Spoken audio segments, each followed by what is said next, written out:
1045 The Team and 1045theteam.com. Here with UAlbany's newest women's basketball coach, Coach Mack. Coach, first thing I have to ask you simply, why was this position so attractive to you?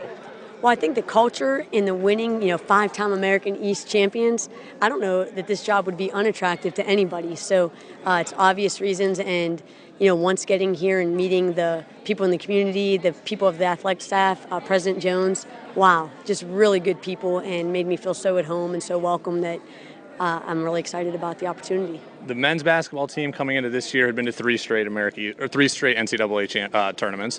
Women's team's now been to 5. Lacrosse team's been to multiple NCAA tournaments in a row. Does the entire athletic culture here make this job even more attractive? Yes, and I've always said winning is an attitude, and every coach I met today, we had a little conference room gathering, handshaking with all you can tell they exude confidence and they're proud to be here and proud of the Great Dane organization. So I can't wait to be a part of this.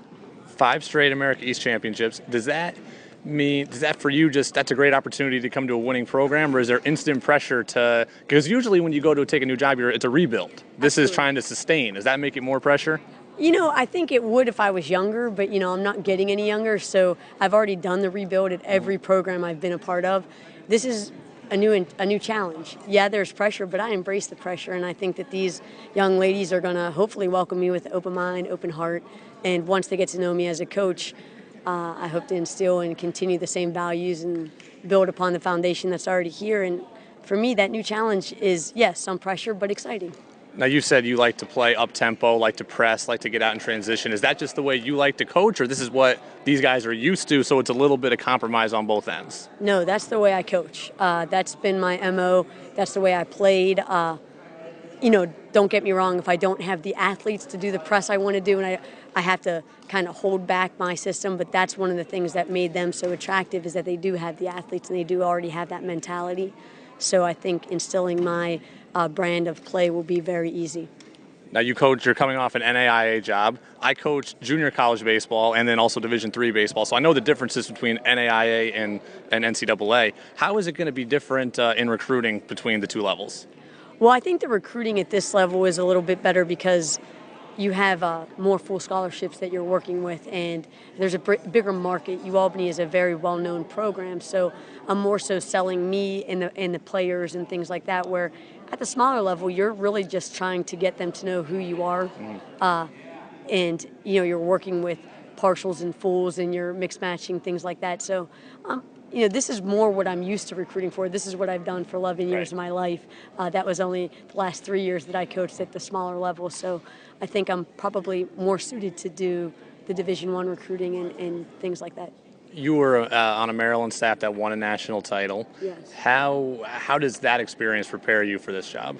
I think it definitely, every job I've had really builds up to the experience to be good at this job. But at Maryland especially, I worked for Brenda Freese, who's an unbelievable mentor. We had a great staff, and Jeff Wallace, who's now the head coach at Louisville. We came in together, and we grew up in that program together. And it, a lot of the values that Coach Freese has is the same values that I hope to have and instill in my players. But she, working all together there really gives you that mindset of how to build a national championship program, which is what you want to have when you come to a program like this.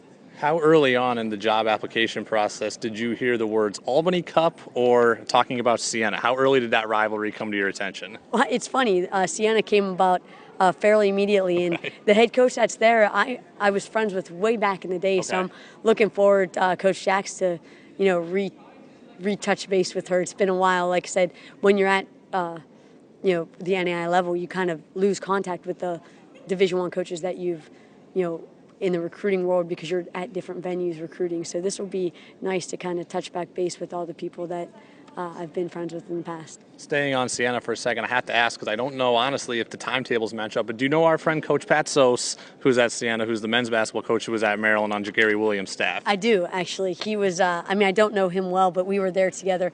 Maryland was one of those entities where you were so focused on your jobs, but our Coach Pat Sos and his offices were right across the hall from our offices and now the Xfinity Center. So, hopefully he remembers me and I can say how's it going to him once everything settles down a little bit. Well, the moment you re-meet him again, you'll have a new story to tell within about the first 5 minutes. So, I'm sure. Coach Mack, thanks a lot for being with us. Congratulations and good luck. Thank you. I appreciate it.